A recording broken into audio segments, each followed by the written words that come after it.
Praise the lord. పరిసయ్యులలో ఒకడు తనతో కూడా భోజనం చేయవలనని ఆయన అడిగాను.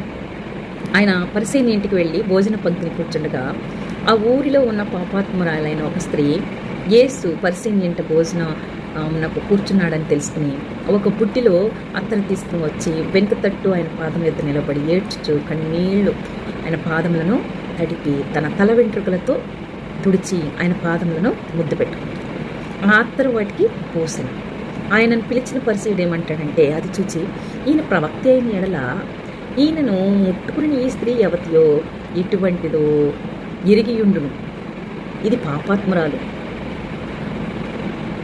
అని తనలో తాను అనుకుంటాడు. అందుకు యేసు సీమోనుతో అంటాడు, నీతో ఒక మాట చెప్పవలనని ఉన్నానని అతనితో చెప్తాడు. అప్పుడు చెప్తాడు, బోధకుడా చెప్పుమని. అప్పుడు యేసు ఏమంటాడంటే, అప్పు ఇచ్చి ఒకరికి 2 రుణస్తులు ఉంటారు. వారిలో ఒకడు 500 దినారంలో మరి ఒకడేమో 50 దినారంలో ఉంటారు.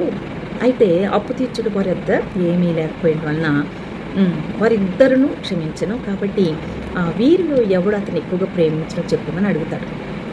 అప్పుడు అందుకు సీమోను ఏమంటాడంటే, అతడు ఎవరికి ఎక్కువగా క్షమించనో అతడే ఎక్కువగా వారిని ప్రేమిస్తాడని నాకు తోచుతున్నది అని చెప్తాడు. అయితే నువ్వు సరిగా యోచించుతావని చెప్పి ఆ స్త్రీ వైపు తిరిగి సీమోనుతో ఇట్లా అంటాడు, ఈ స్త్రీని చూస్తున్నావే, నీవు సరిగా యోచించుతావని చెప్తాడు.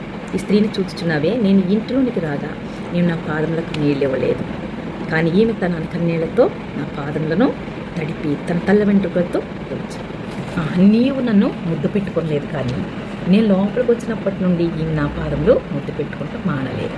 నేను నూనెతో నా తల అంటలేదు, కానీ ఆమె నా పాదములకు అత్తరు పోసాను. ఆమె విస్తారంగా ప్రేమించిన కనుక ఆమె విస్తార పాపంలో క్షమింపబడిన నీతో చెప్తుంది. ఎవరికి కొంచెముగా క్షమింపబడినో వాడు కొంచెముగా ప్రేమించనని చెప్పి నీ పాపములు క్షమింపబడను అని ఆమెతో చెప్పి మరి ఆయన చెప్తాడు, ఏమని పాపములు క్షమించుతున్న ఇతరెవరా అనుకుని సీమోను అనుకుంటాడు.